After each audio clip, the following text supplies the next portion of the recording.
Hi hello welcome back to my channel. ఈరోజు మనము Andhra special పచ్చిమిర్చి పప్పు ఎలా చేసేయాలో చూసేద్దాం. ముందుగా ఇలా కందిపప్పు అనేది తీసుకోవాలి. మనం పప్పు చేసే క్వాంటిటీని బట్టి ఇలా 2-3 టైమ్స్ మంచిగా వాష్ చేసేసుకోవాలి.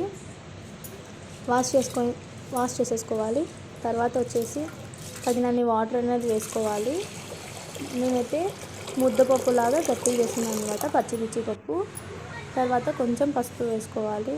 తర్వాత కొంచెం చింతపండు, తర్వాత అలాగే పచ్చిమిర్చి కూడా కారం అనేది ఉన్నాయన్నమాట. నేను కొంచెం కారం అనేది ఎక్కువ తింటాను, అందుకని పప్పుకి పచ్చిమిర్చి ఎక్కువ అనేది వేస్తున్నాను.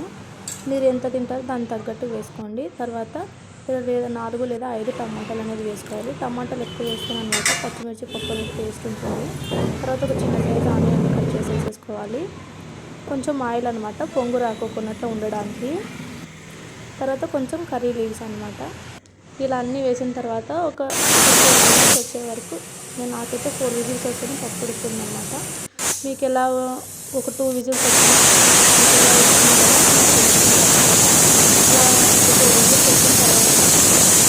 ఆవిరి పోయిన తర్వాత ఇలా మొత్తం ఆవిరి పోయిన తర్వాత పప్పు అనేది ఇలా ఉంటుంది.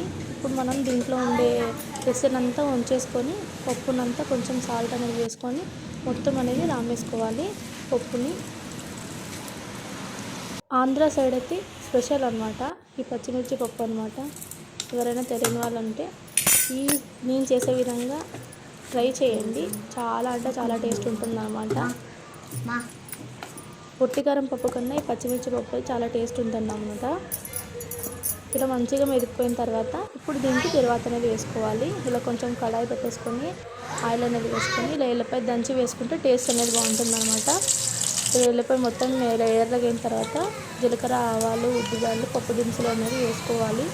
వేసుకున్న తర్వాత పచ్చికరివేపాకు వేసేసుకొని పప్పులోకి వేసేసుకోవడం. ఇంకా అంతేనండి. ఎంతో టేస్టీ అయిన పచ్చిమిర్చి పప్పు. ఇది చపాతీలోకి కూడా తినచ్చు, జొన్న రొట్టెలోకి తినచ్చు, అన్నంలోకి తినచ్చు. సూపర్ అంటే సూపర్గా ఉంటుందన్నమాట. మన ఛానల్ని ఎవరైనా కొత్తగా చూస్తున్న వాళ్ళైతే ప్లీజ్ సబ్స్క్రైబ్ చేసుకొని లైక్ చేయండి.